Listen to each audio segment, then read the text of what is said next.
All right, everyone. This should probably not be a surprise. This is the reveal for the head-to-head number 12 video. And number one, which hopefully it doesn't surprise you, number one is the Mark IV.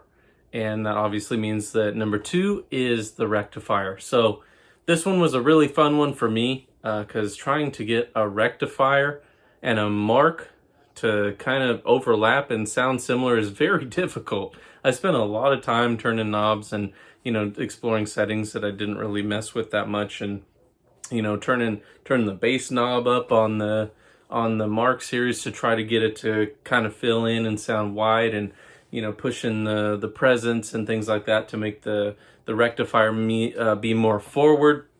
So it was a fun video. It was cool. This rectifier Rev F is absolutely fire. The Roadster and the single, you'd have to put a boost in front of them to get them to sound like that. This one you can plug right into it, and you can still have a forward sounding amp versus some of the other ones. So I guess it is true what they say with some of the earlier rectifiers, that they are better. I think, at least from what I'm seeing right now with the Revision F, is that the rectifiers are probably a bit more dramatically different and better than the later ones. Because if I would have put this Rev F up against the Roadster, it would have just been bad. So I guess what they say is right. The Roadsters are darker. This one's a lot more forward and in your face, and it's punchy, and it's actually tighter than some of the other rectifiers that I've heard, or that I've played for that matter. The Mark IV.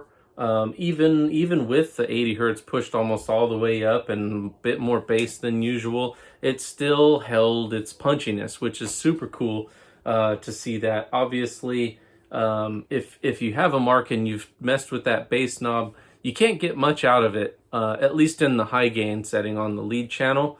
If you push it much beyond 2, most of the time it gets muddy pretty quick. Right, so I had to be very careful with that. I think it's at like 1.5, which sounds crazy to say. That's a lot more than usual. The most I ever push it to is usually about 1, because it just starts to kind of get a little muddy when it's beyond 1. But it still held up pretty well. And with the Mark IV, all the settings were basically maxed out. Presence pushed. It was on pentoed. It was on mid gain, full power. Had the bright pulled. I think the only thing I didn't do was pull fat, because then with the settings that I had, it just got really muddy and crappy sounding. So I had to keep that pushed in. Everything else was pulled or pushed to get the most out of it.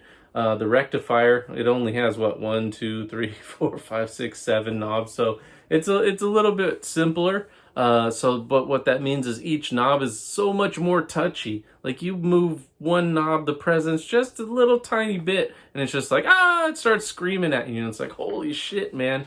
Whereas the Mark series is a lot more linear. You can move the knob a good bit for most of the settings, and they'll still just give you just a little bit.